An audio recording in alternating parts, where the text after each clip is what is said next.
अभी तक जो हम लोग हार्ट के बारे में पढ़े थे वो हार्ट के से संबंधित वो सारे फैक्टर्स को पढ़े थे जिस फैक्टर्स से हार्ट का रिस्क बढ़ जाता है।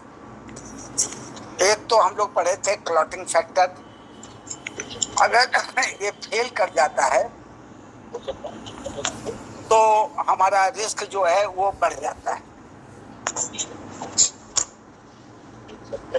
दूसरा जो है 36 अभी 37, ओके, तो ये जो है ये रिस्क जो है वो बढ़ जाता है।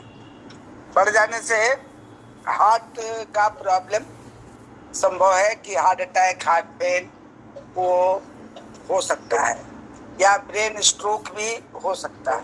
ये हम लोग एक चर्चा किए थे क्लॉटिंग फैक्टर। हम लोग फिर इसको डिटेल में पढ़ेंगे लेकिन थोड़ा सा इंट्रोड्यूस कर रहे हैं। इसमें हम लोग थ्रोम्बोबॉक्सेन A2 एक फैक्टर के बारे में हमने सुना था जो हाई लेवल ऑफ फाइब्रिनोजेन को ये करता है, फॉर्म करता है, जो कि ब्लड क्लॉट करता है। वो हम लोग इसको डिस्कस किए थे। और एक हम लोग प्लाज्मिनोजेन एक्टिवेटर इनहिबिटर नंबर 1 को किया था जो इसको रोकता भी है। तो एक तो आपको क्लॉटिंग फैक्टर है। दूसरा हम पढ़ते हैं होमोसिस्टीन पढ़े थे जिसके कनेक्शन में मिथाइलेशन हम पढ़े थे। मिथाइल ग्रुप के ऐड होने से ये कंपाउंड बनता है और ये कंपाउंड जो है हमारे बॉडी में मिथाइलेशन का काम करता है। मिथाइलेशन से क्या होता है कि हमारे बॉडी में होमोसिस्टीन जो है वो सिस्टीन में कन्वर्ट हो जाता है और सिस्टीन में कन्वर्ट होने से ये हार्मलेस हो जाता है। होमोसिस्टीन में रहता है तो ये हार्मफुल है। फिर हमने एंटीऑक्सीडेंट को पढ़ा था कि हमारे लिए एंटीऑक्सीडेंट जरूरी है क्योंकि फ्री रेडिकल्स को न्यूट्रलाइज करने के लिए, जिसमें विटामिन सी और विटामिन ई के बारे में हम लोगों ने चर्चा की थी। एक हमने इन्फ्लामेशन को भी बताया था कि इन्फ्लामेशन ऐसे तो ठीक है, it is a reaction of immune power, लेकिन अगर जो है ये कंटिन्यू कर जाता है तब जो है ये कॉज कर देता है एथेरोस्क्लेरोसिस को। उसके बाद हम लोग ने पढ़ा था सी रिएक्टिव प्रोटीन के बारे में जो कि एक मार्कर है। ये फ्यूचर में हार्ट प्रॉब्लम को बताता है कि ये इसकी संभावना है। तो ये एक चीज आपको बताता है। दूसरा हम लोग ने पढ़ा था इन्फेक्शन भी एथेरोस्क्लेरोसिस कॉज करता है। हाई ब्लड प्रेशर भी जो है वो एथेरोस्क्लेरोसिस को कॉज करता है। और डायबिटीज भी हम लोग ने पढ़ा था। इंसुलिन रेजिस्टेंस को भी हम लोगों ने पढ़ा था कि हमारा टाइप 2 जो होता है वो टाइप 2 डायबिटीज जो है जिसमें इंसुलिन भी रहता है और ग्लूकोज भी रहता है, दोनों रहता है। लेकिन ये स्थिति जो है वो हमारे बॉडी के लिए मतलब अल्टीमेट जो है ये डेवलप जो एथेरोस्क्लेरोसिस है उसके लिए ये फैक्टर काम करता है। ओबेसिटी भी, मोटापा जिसको कहते हैं, वो भी हमारे बॉडी के लिए काम करता है। ये हमने एक चर्चा की थी। ऑल फैक्टर्स, इसको आप लोग बार बार दिमाग में रखिएगा। और हम लोग ने लास्ट क्लास में एलडीएल के बारे में पढ़ा था, एचडीएल के बारे में, जो चिकनाई को खत्म करता है और जो एंडोथेलियल सेल्स का जो लेयर होता है उसको डैमेज होने से बचाता है, एचडीएल है। और जो डैमेज करता है वो एलडीएल है, बीएलडीएल है, ट्राइग्लिसराइड है। ये हम लोगों ने इसके बारे में डिस्कस किया था। इसके बाद हम लोगों ने ये भी डिस्कस किया था, पूरे उसके बनावट के बारे में हम लोगों ने डिस्कस किया था। और साथ ही डिफरेंट टाइप्स ऑफ वेन्स, जो वेनस सिस्टम है और जो आर्टरी सिस्टम है हमारे बॉडी में, उसको हम लोगों ने डिस्कस किया था और हार्ट के बनावट को डिस्कस किया था। आज हम जो डिस्कस करेंगे वो है ब्लड प्रेशर। ब्लड प्रेशर से के बारे में तो सब लोग जानते हैं कि जब ब्लड का प्रेशर बढ़ जाता है तो दिस इज कॉल्ड हाइपरटेंशन और हाई ब्लड प्रेशर, और अगर लो हो जाता है तो उसको लो ब्लड प्रेशर कहते हैं। अब इसका कारण क्या हो सकता है? ये ब्लड प्रेशर जो है वो क्यों हाइपर हो जाता है और क्यों हाइपो हो जाता है, ये दो स्थिति हमारे सामने है। तो एक हाइपर होने का एक कारण है कि आप जानते हैं, आपको बहुत पहले भी हम लोग डिस्कस किए थे कि बॉडी के जितने ऑर्गन है वो पंच महाभूत से बने हुए हैं। पंच महाभूत का मतलब क्या होता है? वुड है और फायर है, अर्थ है, मेटल है और वाटर है, इससे ये बना हुआ है।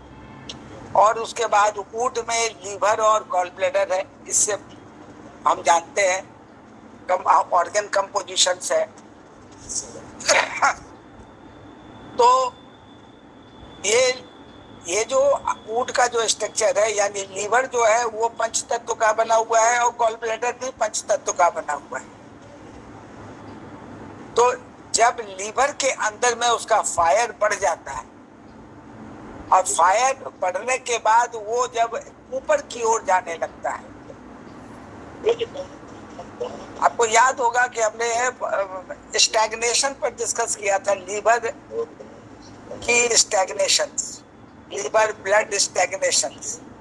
तो लीवर के अंदर जब वो बहने वाली ऊर्जा या बहने वाला ब्लड जब रुक रुक के बहने लगता है या उसको ऑब्स्ट्रक्शन होता है तो उसमें स्टैग्नेशन होता है। तो स्टैग्नेशन होता है एक्चुअली लीवर का एनर्जी क्या है? अपवर्ड, ये ऊपर की ओर जाती है और लंग्स की ऊर्जा नीचे आती है। इसलिए ऊपर और नीचे ये एक रिलेशन एस्टेब्लिश करता है, एक साइकिल एस्टेब्लिश करता है। और लंग्स की ऊर्जा नीचे आती है और किडनी की ऊर्जा ऊपर जाती है, तो ये एक रिलेशन एस्टेब्लिश करता है। स्टोमक की ऊर्जा जो है वो नीचे जाती है, स्प्लीन की ऊर्जा ऊपर जाती है, तो ये एक रिलेशन जो है वो आपस में जो है ये एक साइकिल मेंटेन करता है। उसी तरीके से हार्ट की ऊर्जा जो है वो भी नीचे जाती है और लंग्स की ऊर्जा भी नीचे जाती है और किडनी की ऊर्जा आपको हो जाती है। तो हार्ट के साथ भी इसका एक किडनी का जो है एक साइकिल्स है, तो वो भी मेंटेन होता है। ठीक उसी तरीके से लीवर जो है, लीवर का जो पंच तत्व है फायर यानी heat, fire means heat. Fire क्या है? कंपोनेंट है उसका जो एक गुण जो होता है वो क्या है? फायर से हीट पैदा होती है। तो ये हीट जो है, फायर जो है, अगर एसेंट करता है ऊपर की ओर तो एक कॉज है, ये हाई ब्लड प्रेशर को कॉज करता है। इसलिए जब कभी भी आपके पास कोई हाई ब्लड प्रेशर का पेशेंट आता है या ऐसा पेशेंट आता है जो हेडेक कंप्लेन करता है, जो आपको कभी कभी ये भी कहता है कि मेरे गर्दन में स्टिफनेस है, कहीं डॉक्टर साहब सर्वाइकल स्पॉन्डिलोलाइटिस तो नहीं है। बहुत लोग सर्वाइकल स्पॉन्डिलोलाइटिस का ट्रीटमेंट कराते रहते हैं लेकिन अपना ब्लड प्रेशर चेक नहीं करते, अपना ब्लड प्रेशर चेक नहीं करते हैं, जिसकी वजह से उनको पता नहीं चलता है। वो कभी उनको आराम, क्योंकि जो लीवर फायर एसेंडिंग है उसमें बहुत सारे, जब हम स्पॉन्डिलाइटिस का इलाज करते हैं तो कुछ पॉइंट्स ऐसे भी हैं जो लीवर फायर एसेंडिंग को कम कर देते हैं। तो जब एसेंड को कम कर देंगे तो हमारे गर्दन पे आराम हो जाएगा, तो कहेंगे कि डॉक्टर साहब हमको तो लग रहा है स्पॉन्डिलाइटिस में आराम हो गया है। लेकिन एक्चुअली क्या है, ये लीवर फायर एसेंडिंग है। इसमें इम्पोर्टेंट क्या होता है पहला जो सिम्टम्स है वो हाई ब्लड प्रेशर। तो उनसे जरूर पूछना चाहिए कि आपने ब्लड प्रेशर देखा है, चेक किया है, बताइए कितना है।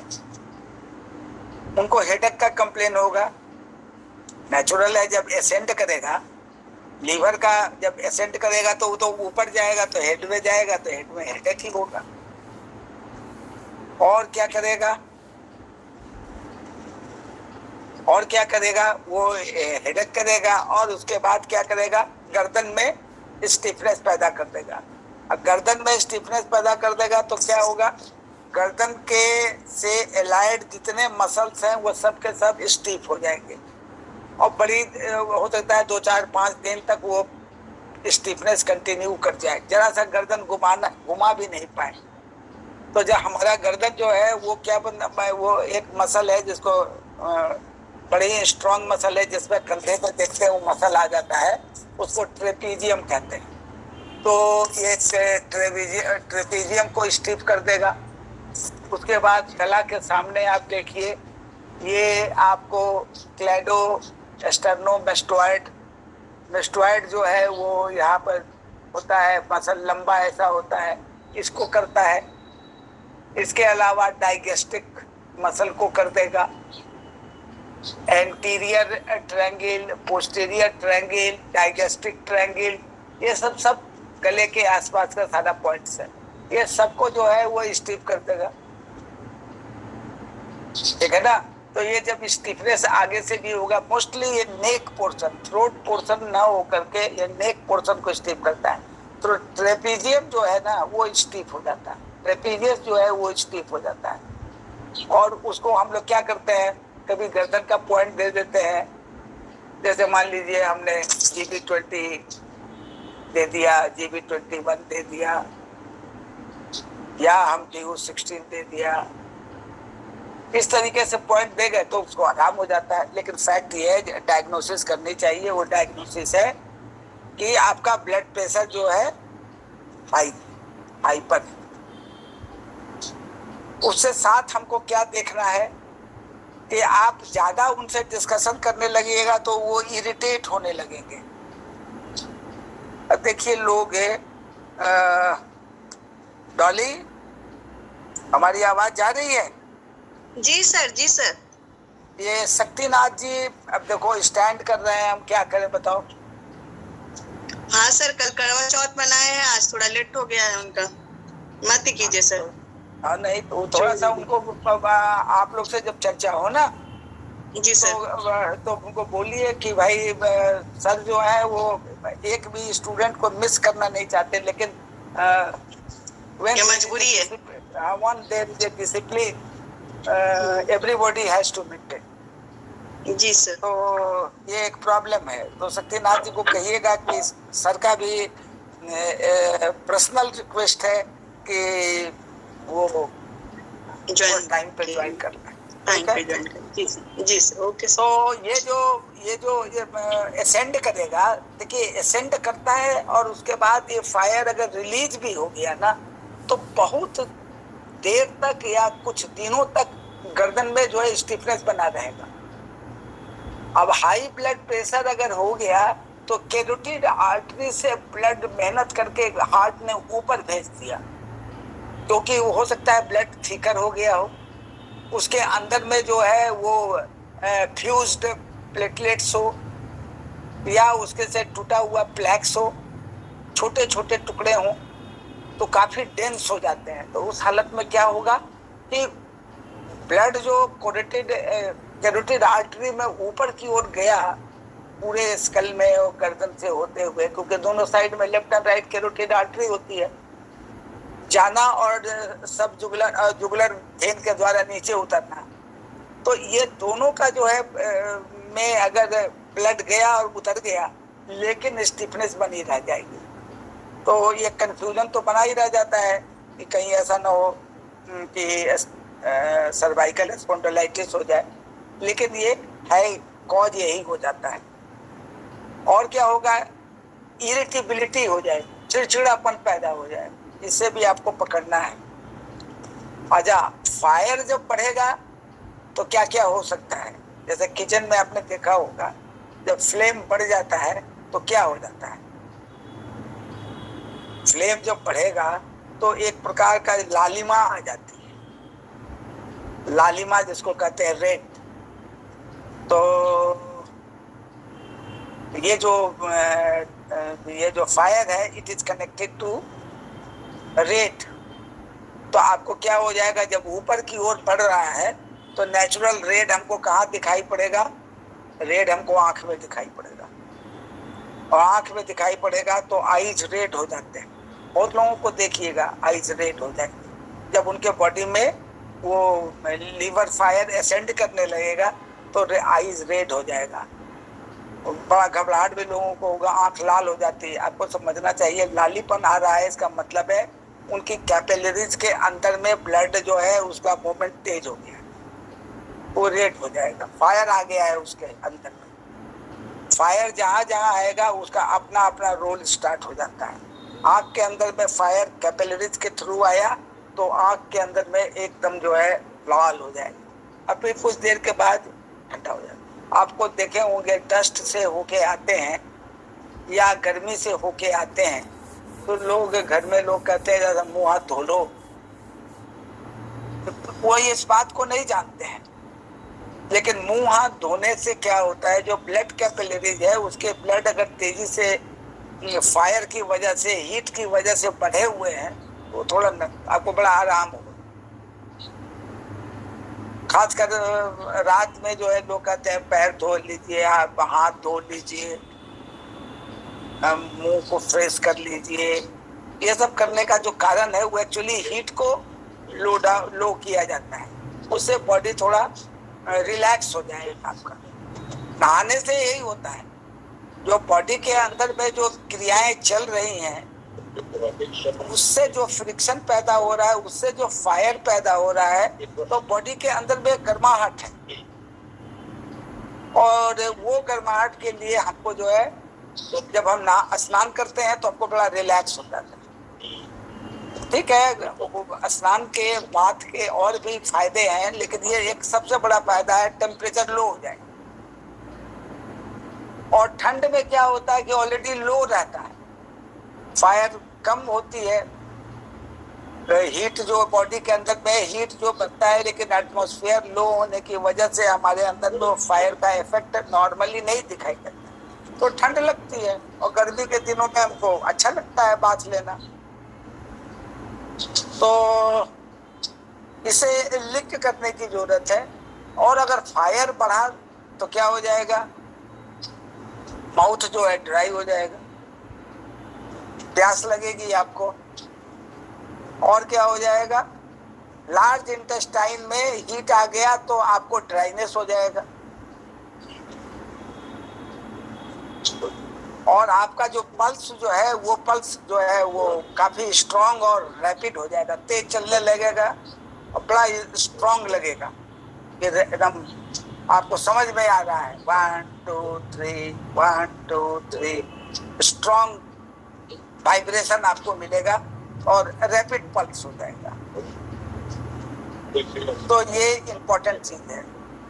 जब लीवर फायर, कंफ्यूजन नहीं होना है, फायर कोई एक जगह जो होता है बॉडी के अंदर होता है, बॉडी के अंदर होता है, तो आपको दिमाग में रखना है कि यूनिट ऑफ द बॉडी में पंच तत्व होता है, यानी सेल लीजिए, जैसे हम पूरे यूनिवर्स के एक छोटे से माइक्रो यूनिट है, तो सेल हमारा इस यूनिवर्स का, आपके यूनिवर्स का एक छोटा सा पार्टिकल, इसलिए उसको कहा जाता है फंक्शनल एंड स्ट्रक्चरल यूनिट। तो ये जो आपका जो है, तो ये भी पंच तत्व का बना हुआ है। प्रत्येक सेल 80 बिलियन सेल्स जो है वो पंच तत्व का बना हुआ है। तो पंच तत्व का जो बना हुआ है उससे बना हुआ जितना मटेरियल है सब पंच तत्व का बना हुआ है। तो एकदम दिमाग लगा थोड़ा सा अप्लाई करना है, और कोई रटने की चीज नहीं है। जब सेल बना हुआ है और सेल से बॉडी बना हुआ है, तो सेल से टिश्यूज बनेगा। Cell is a functional unit and structural unit, and tissue is a group of cells which are same in origin, shape and function. तो ग्रुप ऑफ सेल्स होने के कारण ये भी पंच तत्व का बना होता है। और and organ is formed by tissues. तो ऑर्गेन जो सारे टिश्यूज के मिलने से बना हुआ है, ठीक है ना। इपिथेलियल टिश्यूज है, कनेक्टिव टिश्यूज है, एडिपोस टिश्यूज है, कार्डियक टिश्यूज है, ठीक है ना। जितने तरह के आपके टिश्यूज हैं वो सब हैं, और सबके मिलने से आपका ऑर्गेन बना। तो 5 एलिमेंट का बना हुआ है, और टिश्यू से सिस्टम बना, वो 5 एलिमेंट का बना हुआ है, और सिस्टम से बॉडी बना, तो 5 एलिमेंट का बना हुआ है। इसलिए आपको याद रखना है कि हर ऑर्गन में फायर आएगा, पंच तत्व आएगा। तो इसमें फायर आपका लीवर फायर एसेंट करेगा, या तो एसेंट करेगा, नहीं तो डिसेंट करेगा, नहीं तो हॉरिजेंटल जाएगा। अब जिस ऑर्गन का जो एनर्जी भेजकर काम करने का जो तरीका है, उस तरीके से वो काम करेगा। तो आपको कौन सा गुण आ गया? एक तो high blood pressure. High blood pressure को आप नॉर्मली मत समझिए, हाई ब्लड प्रेशर को या इसको इस तरीके से मानना पड़ेगा। मतलब देखिए, हेडेक हो तो ऐसा नहीं समझना है माथा दर्द हो रहा है, व्हाट इज द रीजन, और क्या हो रहा है आपके बॉडी में, ये जानना चाहिए। या अपने अंदर अगर हेडेक हो रहा है तो सोचना चाहिए कि क्यों हेडेक हो रहा है, व्हाट इज द रीजन।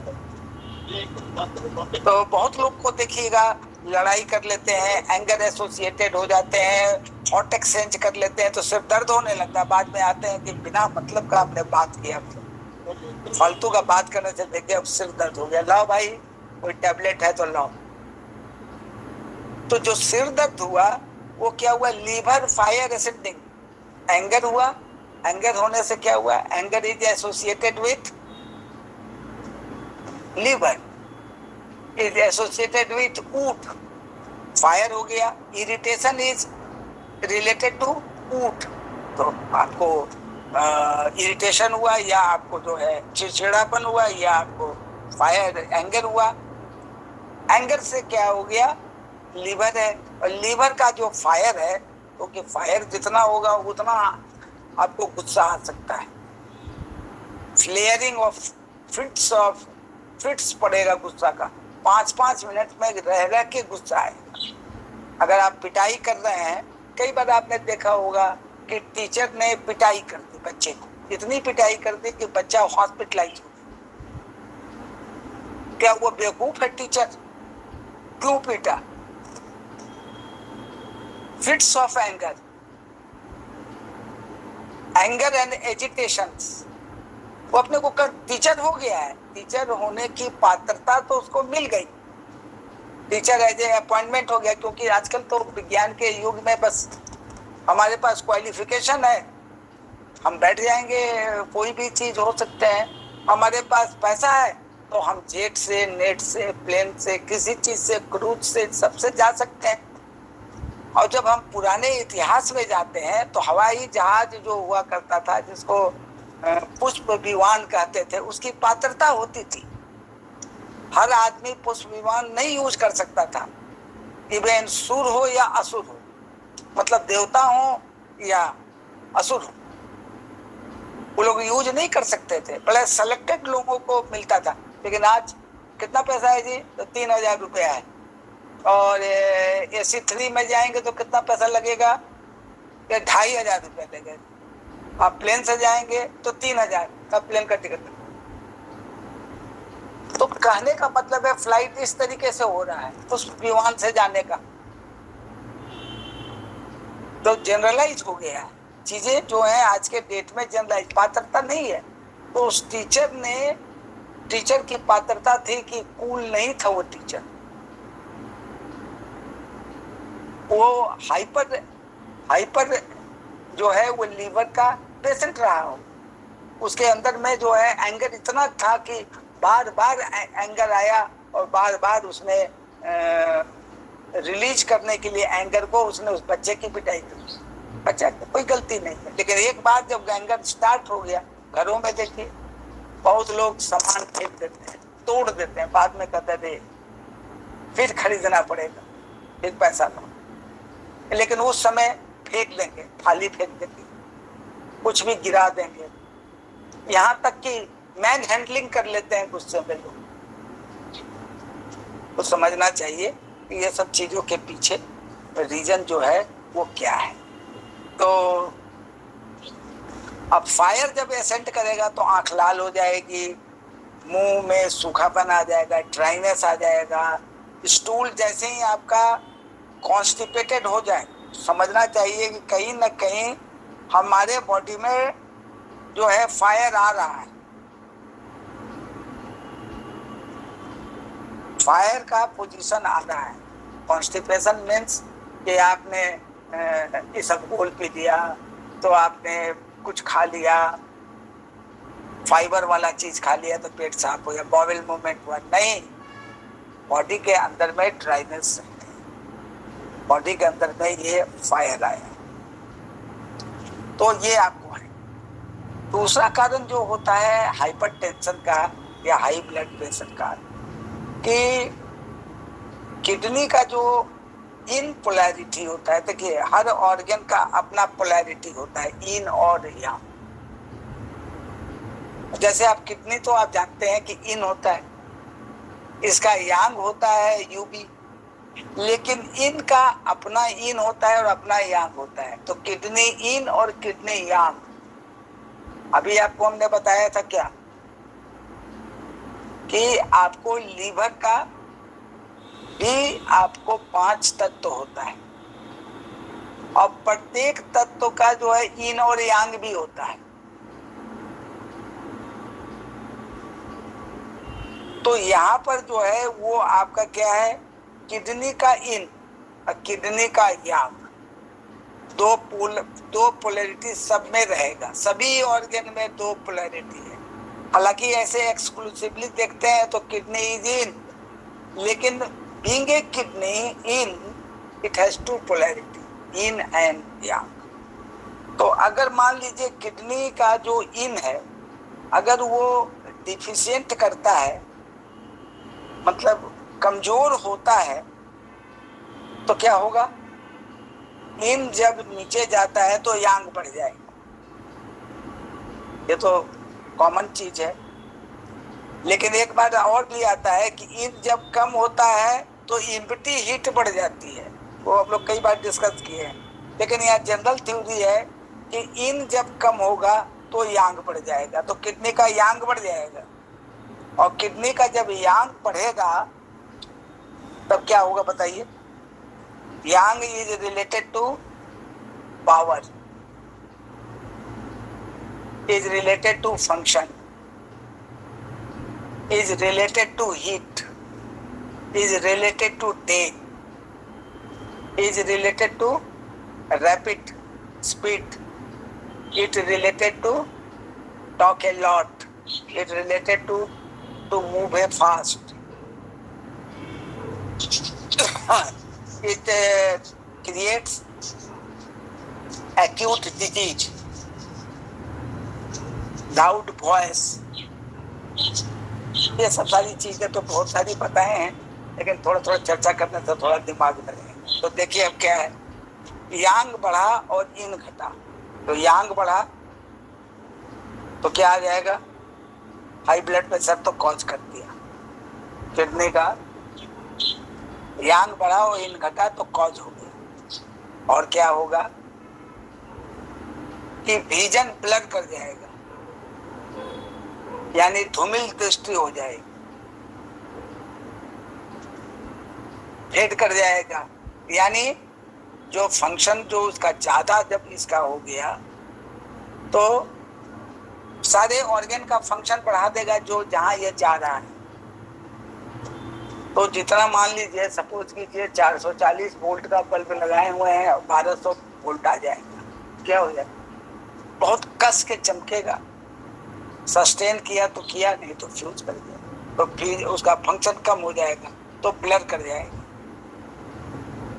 और क्या आ जाएगा? कान का फंक्शन क्या है? कान के अंदर में एक वाइब्रेशन होता है, आपने पढ़ा होगा, external ear, middle ear, internal year.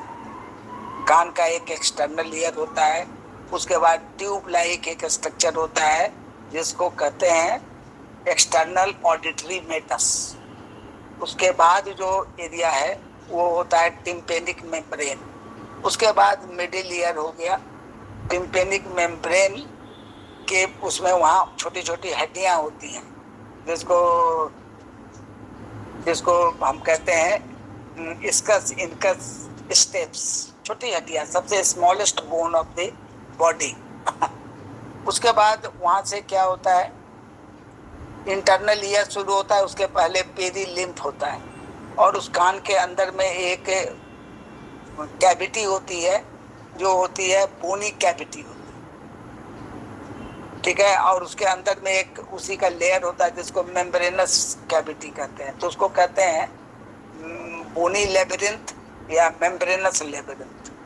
और उसके अंदर में एक द्रव होता है, उसको कहते हैं इंडोलिम्फ। और इंडोलिम्फ के अंदर में एक स्ट्रक्चर होता है जिसको कॉक्लिया कहते हैं,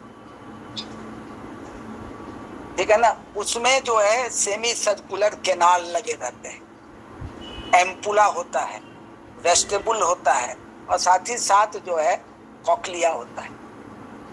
अब ये जो कॉक्लिया है, कॉइल लाइक स्ट्रक्चर्स, एक ऑर्गन जो है ये सेमी सर्कुलर कैनाल्स, एम्पुला और वेस्टिबुल, ये सब बैलेंस करते हैं। और ये जो करता है ये हियरिंग करता है। आपका हियरिंग डिस्टर्ब कर देगा, कान में आवाज आने लगेगी। अब आपको समझ में नहीं आएगा कि यह अमुक आदमी बोल क्या रहा है, उसको कहते हैं टिनिटस, कान में आवाज आना। एक्टिविटीज बढ़ गई, उसकी एक्टिविटीज उतनी बढ़ गई कि उसका लिम्फ के अंदर में, इंडो लिम्फ, पेरी लिम्फ के अंदर में इतना वाइब्रेशन हुआ कि अब आवाज ही नहीं आ रहा है। वो वो वो जैसे आप सपोज कीजिए आप कोई फेयर में खड़े हैं तो चारों तरफ से लाउड स्पीकर बज रहा है, आपको तो कोई भी लाउड स्पीकर का आवाज नहीं समझ में आ रहा है कि क्या बोला जा रहा है। और क्या हो जाएगा आपको, अब यूरिनेशन, यानी यूरिनरी ब्लैडर का फंक्शन क्या है, यूरिनेट करना। तो जो उसका टाइम फिक्स है कि इतना टाइम में यूरिन आएगा, इतना टाइम में यूरिन आएगा, मतलब से 6-7 बार, 8 बार मैक्सिमम यूरिन। जाड़ा में थोड़ा सा बढ़ता है, गर्मी में थोड़ा घटता है, यूरिनेशन हो रहा है, तो फ्रीक्वेंट यूरिनेशन स्टार्ट हो जाएगा। समझ रहे हैं ना। इसके अलावे आपको क्या हो जाएगा कि पैरों में, हाथ में आपको ड्रॉपनेस फील करने लगेगी। द फंक्शन जो आपका ब्लड सर्कुलेशन का है, जो आपको नर्व को सेंस देता है, वो आपका कम होने लगेगा, जिसकी वजह से आप वहाँ अपने को फील कीजिएगा the certain part of your leg और certain part of your hand is having no sensations, numb हो जाएगा। और जब नम्बनेस आएगा तो आप फील कीजिएगा स्ट्रेंथ कम हो जाएगा पैर का, पैर में कमजोरी फील कीजिएगा, वीक लेग। और मेल के अंदर में एक डिजीज जो रिप्रोडक्टिव सिस्टम से रिलेटेड है, वो है इम्पोर्टेंस, नपुंसकता इसको कहते हैं, डिसफंक्शन, इरेक्शन डिसफंक्शन जो होता है वो उसके अंदर में आ जाएगा। तो आपको इस बात को समझना है। देखिए कितनी बातें, बीमार आदमी, आपको टिनिटस का बीमार आ सकता है, ये भी कह सकता है कि बहुत जल्दी हम थक जाते हैं मानसिक तौर से, तो मानसिक तौर से बहुत ज़्यादा थक जाते हैं, तो ये भी कारण हो सकता है इनका घटना और यांग का बढ़, तो थक जाएंगे वो, ब्रेन बहुत काम कर लेगा तो थकान हो जाएगा। तो नंबनेस भी हो सकता है। ये सब सेपरेट डिजीज है, लेकिन एक चीज से पैदा हो गया, किससे? किडनी का इन जो है वो नीचे जा रहा है, और हाई ब्लड प्रेशर भी वो को बता रहे हैं कि हमको भाई कंप्लेन है, हम टैबलेट खाते हैं हाई ब्लड प्रेशर का। तो आपको हाई ब्लड प्रेशर को ऊपर रखिए और उससे सारे लक्षण को मिलाइए, एक ही पैटर्न से आप इलाज कर दीजिएगा सारी चीजों। और नहीं तो कहेगा कि भाई साहब कान में तो कान का पॉइंट दीजिए, तो मेंटल फटीग तो ब्रेन का पॉइंट दीजिए, नंबनेस पैर में नंबनेस है, हाथ में तो हाथ का पॉइंट दीजिए, तो पैर का पॉइंट दीजिए। हमारा पैर कमजोर लगता है तो पैर का भी दे दीजिए। यूरिनेशन है तो यूरिन वाला पॉइंट दीजिए। इम्पोर्टेंस है तो रिप्रोडक्टिव सिस्टम का पॉइंट दीजिए। तो इस तरीके से कितना पॉइंट दीजिएगा, लेकिन जब आपको पैटर्न का पता चल जाएगा, लक्षण लिख लिए और हाई ब्लड प्रेशर वो अपने से बोल रहा है, तब हमको बहुत इजी है पैटर्न को सामने रख देना और उसके लक्षण को लिखना और सबकी कड़ी को जोड़ लेना। पता चल जाएगा कि हाई ब्लड प्रेशर तो है, लेकिन लीवर फायर असेंडिंग नहीं है। लीवर फायर असेंडिंग ये नहीं है। चक्कर है, ये सब चीजें लीवर फायर असेंडिंग में आपको नहीं है। तब क्या है? तब क्या है? ये वीकनेस नहीं है। ये तो ये सब चीजें जो है आप इसको पकड़ लीजिएगा कि ये हो सकता है कि किडनी का इन जो है वो नीचे गिरा है और यांग बढ़ा है।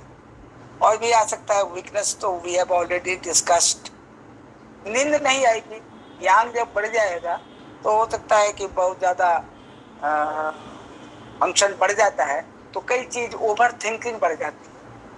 एक ऑलवेज याद रखिएगा, बहुत आदमी आएगा कि भाई मेंटल डी अरेंजमेंट का, तो आपको पता लगाना होगा कि ये आदमी ओवर थिंक करता है क्या। ओवर थिंक करने का मतलब होता है कि एक बात दिमाग में है, अब वो प्रिज्यूम करना चालू कर दिया कि अमुक आदमी नहीं आए तो क्या कहीं चले गए, भागे क्या, कुछ लोग क्या उनको प्रॉब्लम में क्रिएट कर दिया। अब देखिए प्रिज्यूम कर रहे हैं, आदमी हो सकता है कि रास्ते में होंगे, आ रहे हों, कहीं कोई काम कर रहे होंगे, कड़ी नहीं जोड़ पाएगा माइंड, ओवर थिंक करना चालू कर देगा और समय के अनुसार, अपने सिचुएशन के अनुसार वो कई बातें ऐसी सोचेंगे। अब बाद में पता चलेगा कि रात में उनको वो आदमी आ गए, खाना वाना खा के सो गए और आपकी अनिद्रा पैदा हो। तो अनिद्रा भी जो है कारण हो सकता है, और एक्सेस ड्रीम भी कंप्लेन कर सकते हैं। ड्रीम का मतलब क्या हो गया कि आपका कॉन्शियस माइंड भी काम कर रहा है और सब कॉन्शियस माइंड भी काम करने लगता है। ये जब तक ये लो फ्रीक्वेंसी में नहीं जाता है तब तक तो नींद ही नहीं आएगी। तो आप तो अर्ध अवस्था में, अर्ध जागृत अवस्था में रहेंगे तो ड्रीम देखेंगे। तो इन सब चीजों को थोड़ा आपको समझने की जरूरत। अगर हम फिर देखते हैं कि अगर मान लीजिए कि ऑब्स्ट्रक्शन होता है ड्यू टू फ्लेगम, बलगम के वजह से और डैम्पनेस के वजह से, हम लोग पहले भी डिस्कस कर चुके हैं कि इसका एक फॉर्म होता है, एक विदाउट फॉर्म होता है। तो विदाउट फॉर्म से अगर डैम्पनेस, ये फ्लेगम जो है ब्लॉक कर रहा है कहीं पर, तब भी हमको जो है पैदा हो सकता है हाई ब्लड प्रेशर। तो ये जनरली उन लोगों के केस में पहला पॉइंट तो यही है कि फ्लेगम बनता है, या वो आदमी के अंदर में जो है वो सीलन भरी जगह में नमी पे बहुत ज़्यादा बैठता है, डैम्प जगह पे रहता है। तो उसके कॉज को हम देखते हुए तुरंत समझ जाएंगे और कफ का भी कंप्लेन करता है। अगर उसका हम इमोशन में जाएंगे तो सैडनेस देखेंगे, बहुत ज्यादा निराशा भी हो सकती है। जैसे निराश होकर पत्तियां कैसे ब्रांच से टूट जाती हैं, शाखाओं से टूट के गिर जाती है, पतझड़ कहते हैं। तो जीवन में पतझड़ ही पतझड़ है। आप कहिएगा कि भाई साहब आपके पास तो बहुत पैसा है, कहेंगे क्या पैसा, क्या करें पैसे का, कागज के टुकड़े हैं, खुशियां तो नहीं खरीद सकते। यदि इस तरीके का सैडिस्ट टॉक करेंगे तो आप कहिएगा इतना बड़ा मकान आपने बना रखा है, क्या है, 2.5 फीट बाई 7 फीट तो जगह चाहिए। हमेशा जो है वो उस तरीके का जो है वो कनेक्ट करेंगे आपको कि जिसमें सिर्फ सैडनेस ही सैडनेस, हैप्पीनेस नहीं रहेगा। तो ये सब चीजों से भी आपको रिलेट कर सकते हैं। तो अब आपको क्या फील होगा, पेशेंट तो कहेगा कि भाई हमको हाई ब्लड प्रेशर तो है, लेकिन इसके साथ साथ हमको जो है हमारा लगता है कि हमारा छाती जो है एकदम भरा भरा हुआ, तो भरा हुआ तो लगेगा ही, बलगम भरा हुआ है, कंजेशंस। और जब कंजेशन रहेगा तो हार्ट के ऊपर एक दबाव पड़ेगा, और जब हार्ट के ऊपर दबाव पड़ेगा तो धड़कन बढ़ जाएगी, ठीक है। और जब छाती में भारीपन रहेगा तो आपको जो है ऊपर सारे नर्व पर दबाव पड़ेगा, और दबाव पड़ेगा तो हो सकता है कि चक्कर भी आ जाए। और दबाव पड़ने से क्या होता है कि स्टोमक पर भी दबाव पड़ेगा, तो स्टोमक पर दबाव पड़ने से आपको पहले भी जानकारी थी कि आपको नोजिया हो जाएगा, आपको मतलब मिस्टर एक्स को वॉमिटिंग भी हो सकता है, फूल आने लगेगा। और लिम्ब जो है, क्योंकि स्टोमक और स्प्लीन को जब प्रेशर करेगा तो both are connected to limb, upper limb and lower limb. और फ्लेश टिश्यू से, सॉफ्ट टिश्यू से भी कनेक्टेड होते हैं, तो पूरा शरीर ही भारी लगेगा। साथ ही साथ जो है दोनों हाथ पैर भी भारी लगेगा। ये सारी चीजें जो हैं आपको आ जाएगी। कब? जब फ्लेगम और डैम्पनेस आपको ऑब्स्ट्रक्ट करेगा। अगर मान लीजिए एक आदमी कंप्लेन करता है कि हाई ब्लड प्रेशर है, अब आपको रिलेट कीजिए, हाई ब्लड प्रेशर है, चलिए भाई ठीक है, और माथे में इतना तेज दर्द हो रहा है कि मैं बर्दाश्त नहीं कर रहा, सीवियर, चक्कर भी आ रहा है, ऐसा लग रहा है कि या तो बेहोश हो जाएंगे या बेहोश हो भी जाते हैं, आवाज नहीं निकल पा रही है, आवाज खत्म है, एफेसिया, पानी का लोप होना, या शरीर में कन्वल्सन होना, या शरीर में झटका लगना, जैसे हाथ पैर एकदम अचानक बाएं दाएं शरीर कांप रहा है, ऐसे ऐसे छटपट कर रहे हैं, कन्वल्सन हो रहा है, या स्ट्रोक, ये सब हो रहा है। तो बड़ा हाई पावर का चीज आपको दिखाई पड़ गया। और हाई पावर कैसे पैदा होता है बताइए, अचानक जो हाई पावर कैसे पैदा हो, आपने कहाँ देखा है हाई पावर? जब हवा तेज चलती है तो आपने देखा है ना, सब चीजों को हिलते गिरते उड़ते, कोई चीज अपने जगह पर स्थिर नहीं रहेगा। अगर हवा तेज चलेगी, आंधी आ जाएगी, हरिकेन आ जाएगा, तूफान आ जाएगा, छत उड़ जाएंगे, झोपड़ियां उड़ जाती हैं, रखे हुए लकड़ियों का कट्टर जो है कहाँ से कहाँ चला जाता है, पेड़ गिर जाते हैं, ये सब तो आप सबों ने अनुभव किया होगा। तो बॉडी के अंदर में जो है वो आंधी आ गई है, यानी लीवर का विंड बढ़ गया है। और लीवर का विंड बढ़ जाने से मूवमेंट स्टार्ट हो गया। अब मूवमेंट देखिए, हाई ब्लड प्रेशर, प्रेशर जो है बढ़ाया तो एक मूवमेंट आपको हो गया। दूसरा क्या हो गया, जब ऊपर गया तो उसने हेडेक पैदा कर दिया, वहाँ ब्लड सर्कुलेशन बढ़ा दिया तो सीवियर हेडेक होने लगा। गर्दन इतना सिंपल घूमने वाला गर्दन है तो इसका चक्कर स्टार्ट हो गया। कंपन भी शुरू हो सकता है, गर्दन का ट्रेमर भी हो सकता है, हाथ पैर कांप भी सकते हैं, पैर भी कांप सकता है, क्योंकि ये तो आंधी ही आ गई है। क्योंकि लीवर में सारी चीजें ऊपर की ओर जाती है तो नीचे कम दिखाई पड़ेगा, ऊपर ज्यादा दिखाई पड़ेगा, तो चक्कर आ जाएगा। और जब ऊपर की ओर जाएगा तो सीजर पैदा कर देगा। सीजर करने का मतलब होता है ब्लॉक, रोक देता है, आदमी फेंट कर जाएगा। कन्वल्सन मतलब कांपना, बच्चों में आप देखे होंगे, वो कन्वल्ट करने लगता है, कांपने लगता है। स्ट्रोक भी उसी तरीके का हो गया, ड्यू टू विंड। विंड से ही स्ट्रोक का कारण जुड़ता है। तो ये सब सारी चीजें जो हैं आपको खुद थोड़ा सा माइंड को अप्लाई करके उनके सिस्टम को लिखना होगा। ये कोई बात नहीं है, ये सारी चीजें याद नहीं रहती हैं, कुछ चीज प्रैक्टिकली भी आप जोड़ कर देख सकते हैं। और धीरे धीरे यही जितने पेशेंट को देखिएगा, जोड़िएगा, देखिएगा तो समझ में आ जाएगा। मान लीजिए कि बॉडी में yin और yang दो पोलैरिटी है, दोनों में डिफिशियंसी हो गया, yin भी गिर रहा है और yang भी गिर रहा है, तब क्या होगा? वो आदमी बोल रहा है कि भाई साहब हमको तो ब्लड प्रेशर है, हाई ब्लड प्रेशर।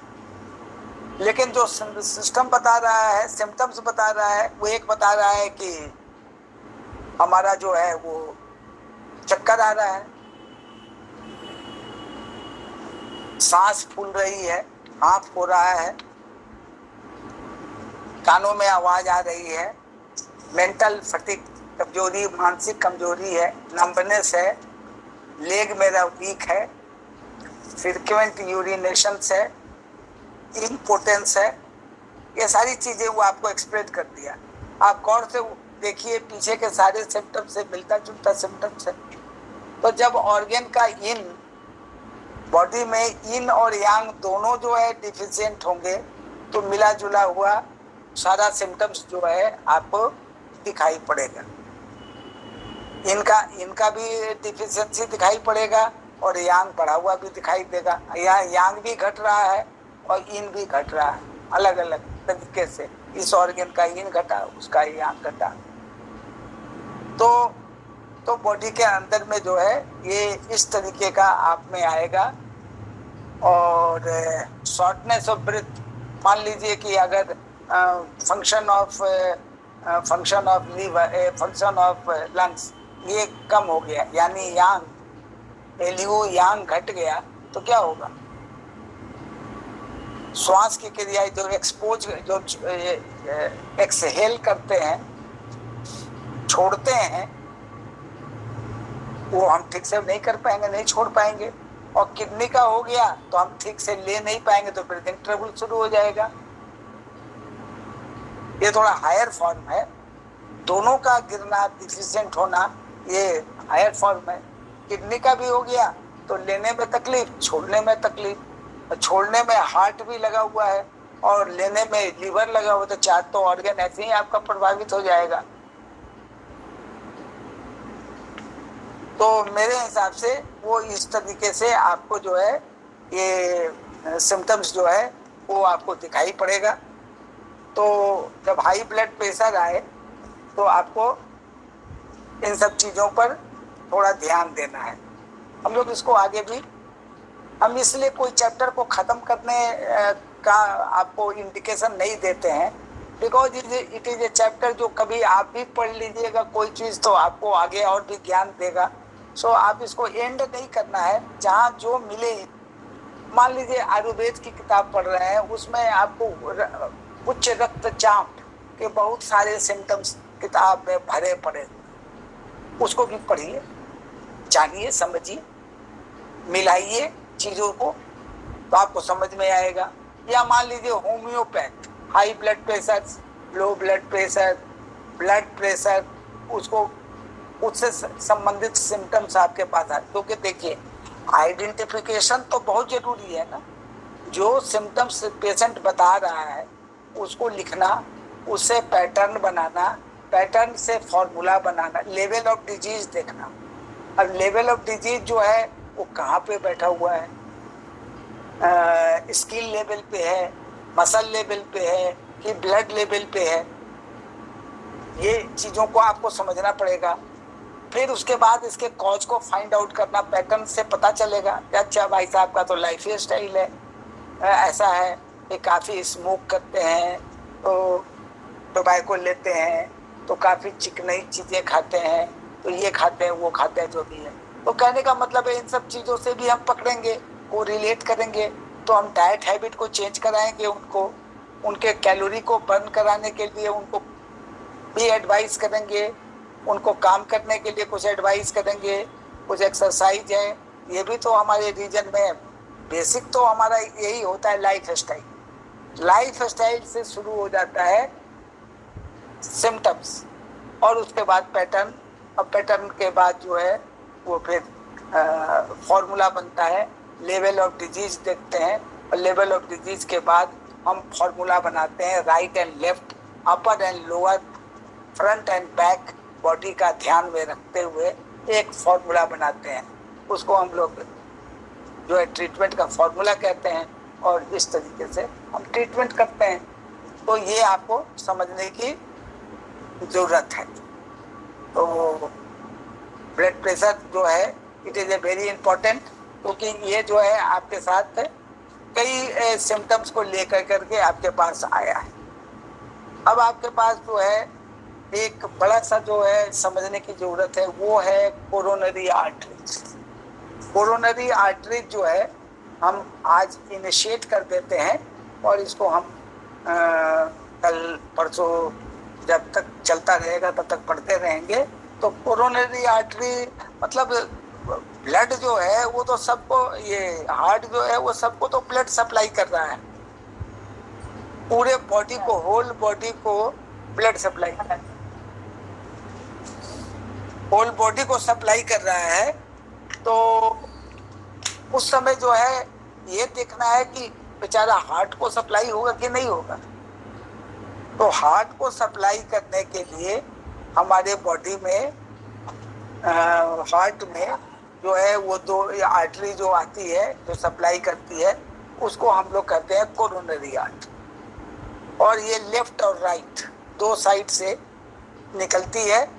आर्टरी जो है अयोटा से निकलती है, आर्च ऑफ अयोटा से निकलती है, और वहाँ से निकल कर करके ये दोनों दो पार्ट में फैल जाती है, पूरा जाल नेट बनाती है। तो लेफ्ट साइड और राइट साइड, तो main artery left and right artery होती है। तो इस तरीके से जो है हम इसको कोरोनरी आर्टरी कहते हैं। ये टाइम टू टाइम जो है वो सप्लाई करता है, न्यूट्रिएंट सप्लाई करता है, और साथ ही साथ ऑक्सीजन सप्लाई करता है। अगर ये नहीं हो तब एंथेरोस्क्लेरोसिस का ज़्यादा चांसेस बन जाता है, जो कि हम लोग कई बार इसको पढ़ते आ रहे हैं। ये कोरोनरी आर्टरी का कॉमन ब्रेन के आर्टरी में भी स्क्लेरोसिस हो जाता है, कोरोनरी आर्टरी में भी स्क्लेरोसिस हो जाता है। और उसके बाद हमारे बॉडी में, हमारे ब्रेन में जो स्ट्रोक होता है, आपने सुना होगा ब्रेन स्ट्रोक, तो आर्टरीज में ब्लॉकेज होने से स्ट्रोक हो सकता है। ये स्ट्रोक भी मुख्यतः दो प्रकार का होता है, एक इस्केमिक स्ट्रोक, और दूसरा जो है stroke due to brain haemorrhage. या तो ब्रेन हेमरेज हो जाता है, रैप्चर कर जाता है, या तो आपका जो है ब्लडिंग घट जाता है, तो क्लॉट के द्वारा रोक दिया गया तो ब्लड रुक गया, ऑब्स्ट्रक्शन हो गया तो हेमरेज हो गया, तो इस्केमिक उसको कहेंगे, और ऐसे हेमरेज के कारण कहेंगे। और स्ट्रोक के कारण हमने आपको बताया था कि या तो वो फ्यूज्ड प्लेटलेट्स हो, या fused other part of the blood हो, जो कि ब्लड में घूमता रहता है, तो वो ब्लड में घूमते घूमते उसको ठीक कर देता है। या प्लेक्स बताए थे, इंडोथेलियल सेल्स का टूट कर निकल जाना।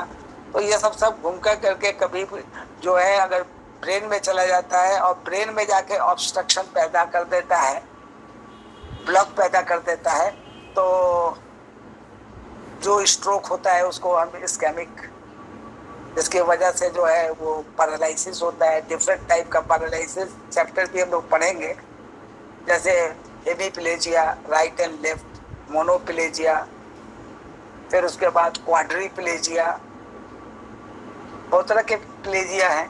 तो इन सबों के बारे में भी हम लोग पढ़ेंगे। और एक स्ट्रोक ड्यू टू हेमरेज भी होता है। तो ये सब सारी चीजें जो हैं जिसको कि हम लोग आगे पढ़ेंगे, ठीक है। तो tomorrow the class will, tomorrow is Saturday, okay, no problem. तो आगे जो है हम लोग इसको पढ़ेंगे और इसको फिनिश करेंगे, ठीक है जी सर। तो all participants are advised to contact near and dear those who are enrolled in this group for study purpose to kindly connect themselves all before 9:35.